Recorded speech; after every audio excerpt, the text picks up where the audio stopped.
Jessica, thank you for joining us today. Hi. Do I just look straight ahead? Straight ahead is perfect. Okay. Thank you. Hi. We will take the first question from Mark Raimondi with ESPN. How are you? Good morning. Good morning to you.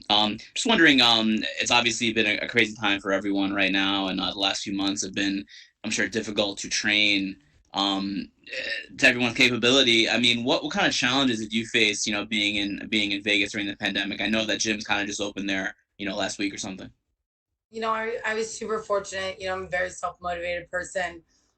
Within the first 10 days of the pandemic, I had been working with zebra mats, Kyle over there. And we had gotten mats out in the first week to my house.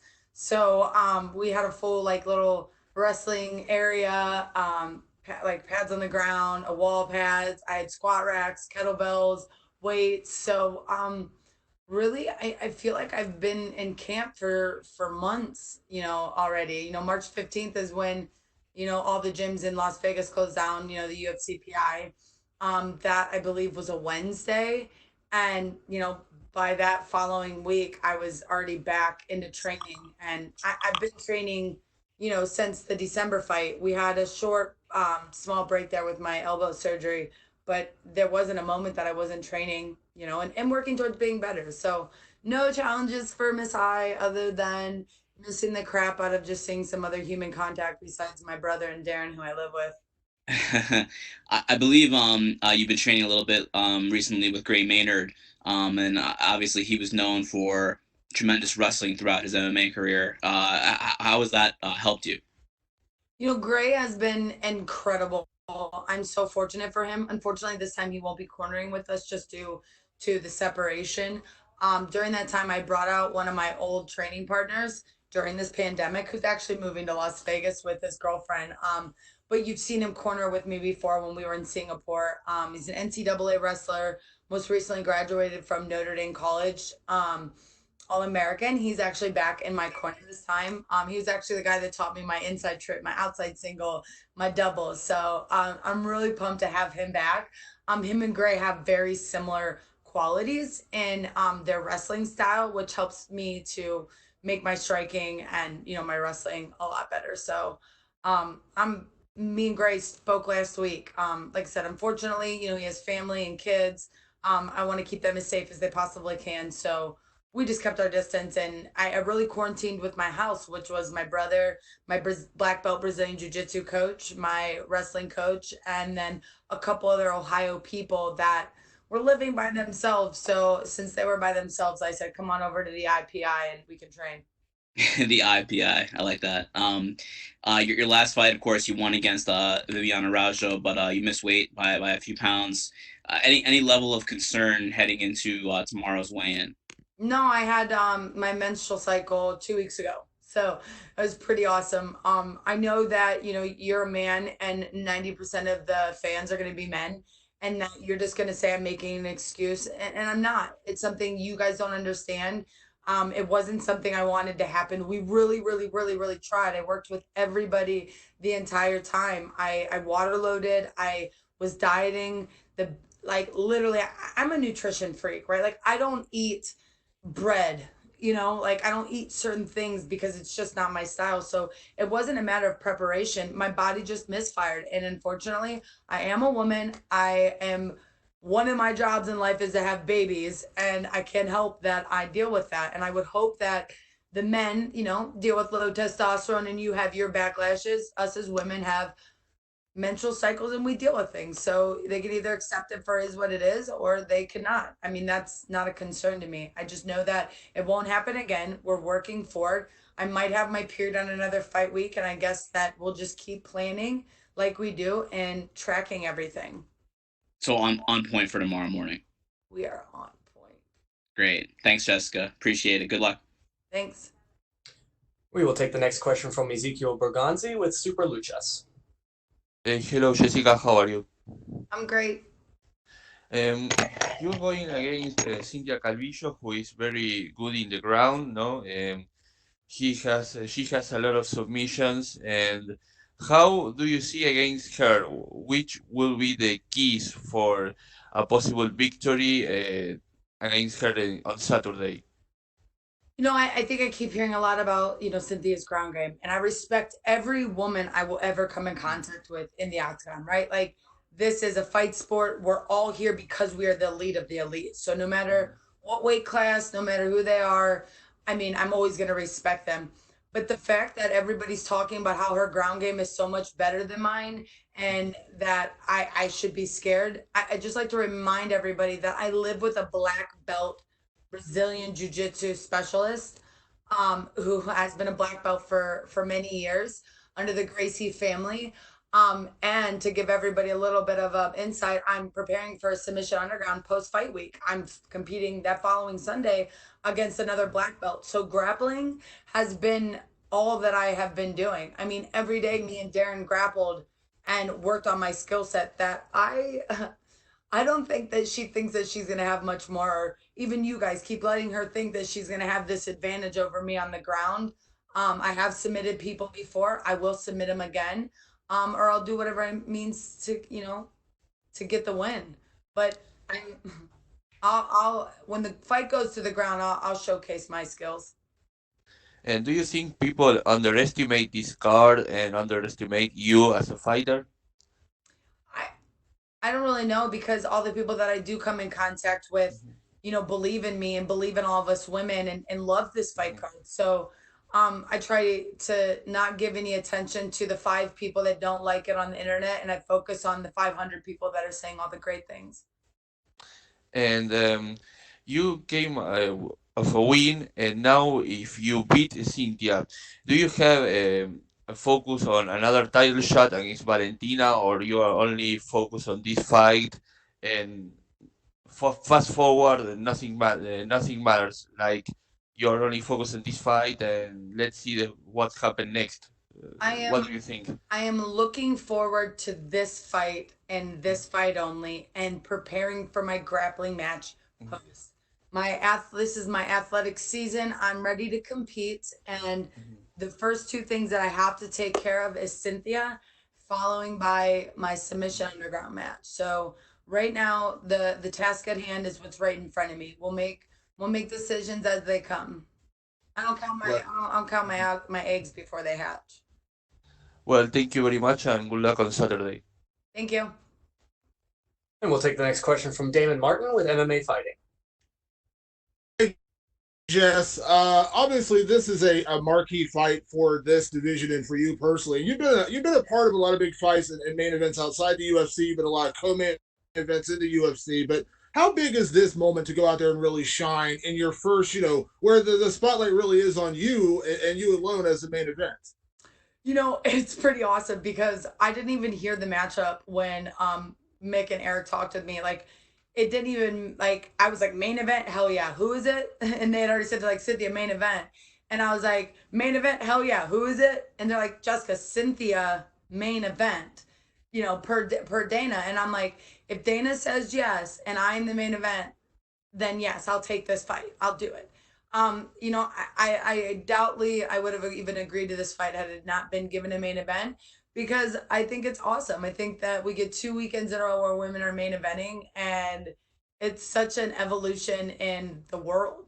Women are just as great as the men are, just as much of a draw, and I think that it's just cool. I mean, I think that we're becoming more equals to each other, and there's not these awkward moments where people are like, "Oh, I'm not gonna watch it because girls are on the card." They're like, "Oh, I'm gonna watch it because there's girls on the card."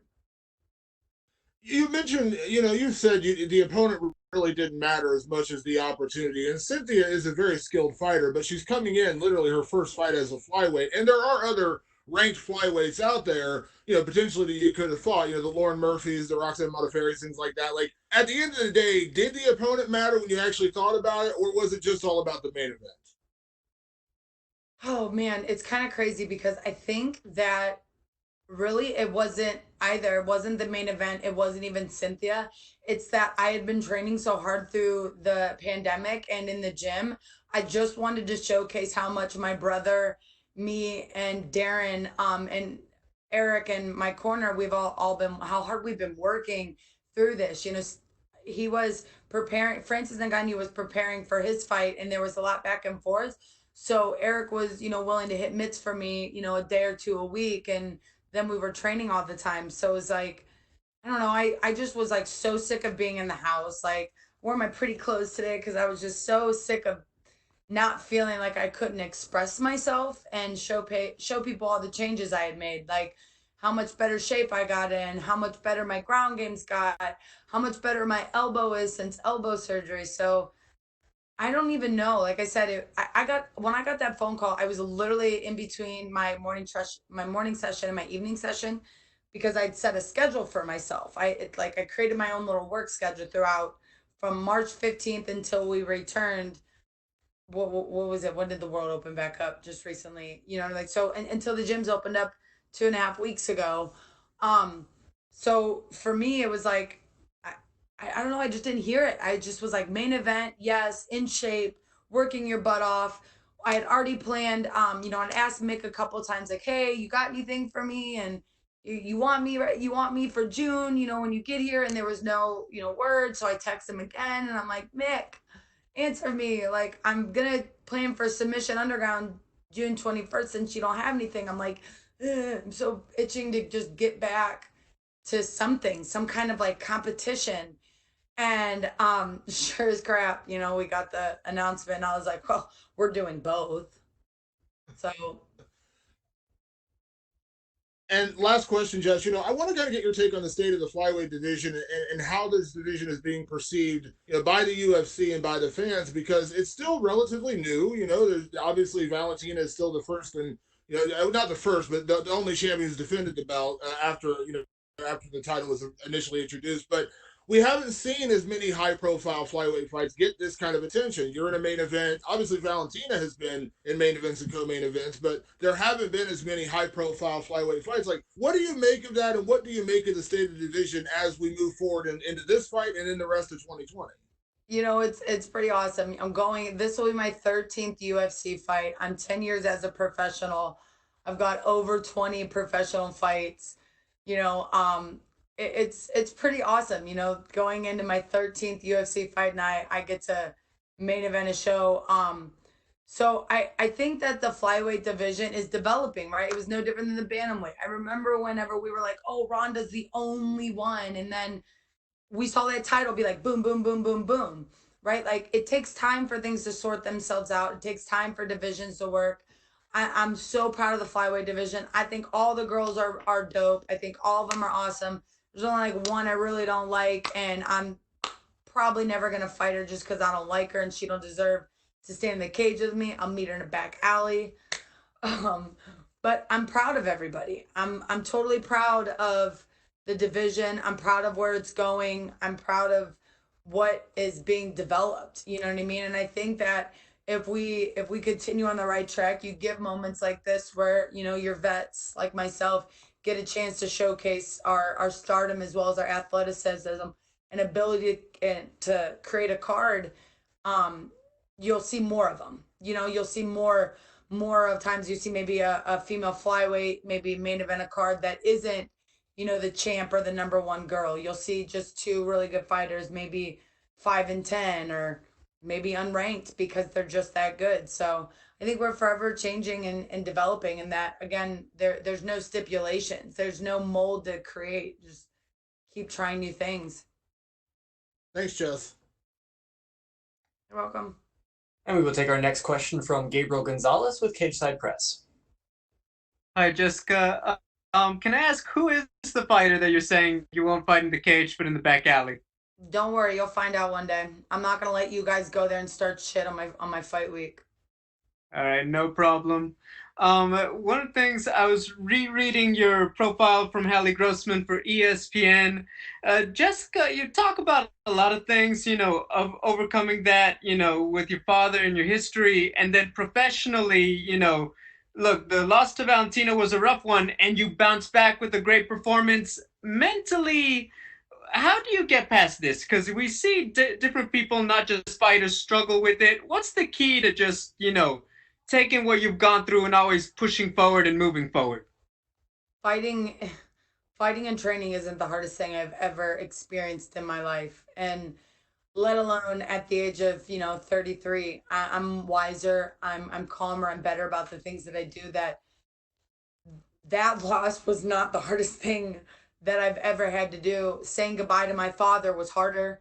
Saying, I forgive you for many, many years of things that have been longer than my fight career. Losing people I love to death, to drug overdoses, to violence in the streets from the riots. Like, the fighting is not the hardest thing I'm going to do. Losing is not the hardest thing I'm going to do. So for me, why should I give it more than what it is? Like, it's a part of my growth, it's a part of my story, it's a part of who I am. And if I use it to make me better and break that mold of things that I did wrong, then I can be better. Mistakes and wrongdoing constitutes change. And I feel like society is getting better about it, as well as myself. And I'm given a slight microphone in this world. I'll do my very best to showcase how to be better in that way. Like how to believe, how to be better than things that don't make you feel good, and how to get past that. Like social media and as well as media sources, you guys are given a much bigger microphone. And if we all focused on doing that a little bit more, and I say things like that, we can really, really make change. And a big event, we know a lot about how it's going to impact your silence and to be dialed in, or do you think it might take a second to adjust to it? No, I definitely think I'll be dialed in. I like I've been saying, like, I fought in December. We started training right back into it, started working on making sure we got a really good track on my menstrual cycle so I never missed weight because of that. Then I had a really bad elbow injury that's been long overdue since we got my back injury under control. Then we decided to do elbow surgery. And then, I went back into had my elbow surgery, went to therapy. Then the pandemic happened and the quarantine started. That I just continued training, and continued doing the things. Like, I didn't want to come out of this not feeling like I didn't do enough for myself. That's like, I had more time. I didn't have to leave the house. I had time to, like, do things for me. So, like, I am eager to get in this cage. I have to keep myself calm because I want to lay some hands. I want to fight again. I want this. I have so much motivation in my soul, and I want to give it to so many other people, but I also want to go out there and pad my bank account, make people like me more, be a good influence. So, mm, no, I think we've seen that. I've taken two in my UFC career. I've had a 12-month layoff and an 18-month layoff. My I'm okay final with that. my final question, I want to make it a bit more of a positive one. You called out Joe Rogan after your last fight with Araujo, and he's still not having you on. Do you have a message for the $100 million man after he took a peek and he still hasn't invited you? I don't know. I guess Joe doesn't like me. I don't know. I guess I give up now. It's like chasing that boy, and I'm like, man, I'm moving on. Michael Rappaport, hit me up. Let's get on your podcast. Thank you, Jessica. And we'll take our last set of questions with Shaquille Majuri with MMA Mania. Hey, Jessica. Thanks for making the time today. Yeah, I got plenty of time right now until about 7 o'clock. So, it's clear that you mentioned how you notice the critics. You know it's a minority of people, and you try to ignore them. For you, what's that process like of putting that negativity to the side? Because I think it's something that a lot of people deal with. There's this crazy thing that social media has, and it's called a block button. Crazy. So crazy. It's not there if I don't see it. And to be honest, like, it's one of these things that, like, for me, it took me so long. Like, I remember going through things that, like, when I failed for the drug test, and, like, I felt like everybody knew things about me, and, like, I really focused too much on social media, and then, like, I just tried to be somebody on social media that maybe I wasn't. That now I remember on social media that, like, that guy on the emoji, has a zero emoji and only a couple followers, and he goes, "Man, I's gonna get her butt whooped. This is terrible." He's just not real to me. It just doesn't, like, register in my brain anymore that this person's real. Like it can't hurt me. Like because even if that person was in front of me, they would never say that. But let alone like it's I feel like I got to make sure I articulate my words properly with this. Is like I just it doesn't seem real. It's not real. You know what I mean? Unless I actually have known you or seen you or put a face behind that voice, it just doesn't really matter to me. It doesn't. It's not real. Does it make sense? Like if someone said something on social media and they were just a little emoji face, are you really gonna get that offended by that? Like they don't even they would never even say that to you in a bar. Like they're like, "Oh, Jessica, I'd hit that." Like I bet you wouldn't say that to my face. You know, like these aren't real. These are just emotions that people are trying to fake and say for attention. So, I worry about myself. Use that block button. I think you're absolutely right. Now, you touched on the menstrual stuff quite a bit, and I think you're right when you say, particularly the majority of people here interviewing right now are not the most equipped to tell you about it. I have talked to a lot of female fighters, though, because I do think it's something that fans should be educated about, and the response I've gotten is kind of split. Some women say, it's just something that happens and it's hard to prepare for. Others say, it's going to be something you deal with every month. And, Roxanne Modafferi is someone who's had a lot of fighters come in overweight, and she's expressed frustration about it. Where do you stand on how well female fighters can prepare for the biology? So it's been really great. The PI has created a tracking system for us. So like there's a tracking system that we can at least put us in a couple day windows of each other, right? Like all of you men, I'm sure that when you're trying to have a baby with your girl, there's ovulation days and days that you're trying, and right, and some days you fail, and then one day you're like, oh, we succeeded, we made a baby, so there's tracking, right? Like, and I didn't realize because many years of my early career I just didn't have that. I was in my early 20s. Now I'm 33. Like my body's changed. I'm continuously changing, right? Like all the time. And the older we get, things start to change. So for me, that was really what it was, is like better preparation, better planning. It was only my second time at the UFC PI, working with them and in a nutritional way. So it's a little bit of both. I'm doing a better job to plan for myself, and I'm sharing that with people who are very educated and that can help me. It's not been a problem for me many times. Unfortunately, we screwed up this last time, and I paid dearly for it. So while everybody else has this opinion, I bet they didn't pay someone $14,000+ to still make a fight happen, because that was the choice that I had. I said that to them. I said, hey guys, look, I can continue to cut and we can sacrifice possibly not making the fight, or I'll come in, I'll pay, we make the fight still happen. And I didn't come in crazy overweight the next day. I came in what I normally come at a fight. So it was like, again, I'm sorry it happened. I made a mistake. It constitutes change. I'm being better about my off season and my off season weight and things that I've done. So again, I hope it never happens again to me or any female for that matter, because it's mortifying. And people just, like act like they like we're the worst human beings in the world. You know what I mean? I'm sorry, I'm a female and I have a menstrual cycle. I'm Yeah, time to keep using that block button. Well, it's interesting to know the UFC PI has those resources now. Last thing from me, what's this post-fight celebration like for you? How are you gonna celebrate and ease back after all the craziness leading into this fight? I get to go home to my dogs, which is like my favorite thing in the world. Like if my dogs could be cage side, like it would just melt my heart. I just love them so much. I probably sound so crazy over it, but they have been the best thing in my life. So I just can't wait to get the win. I mean, the Apex is about 2 streets away from my house. So all my friends are at my house. So I can't wait to go home, eat some food, hang out, and then get right back into things on Monday to get ready for my submission underground. So I want to keep momentum going, and I just, it's really nice. I got to see a couple of my Ohio family friends, my family, have came out and they're at my house watching the fight. So I can't wait to go home and see him and hug him because I haven't seen him in so long. Well, I'm sure the dogs are looking forward to seeing you too. Thanks, Jessica. Good luck. Okay, thank you, Jessica.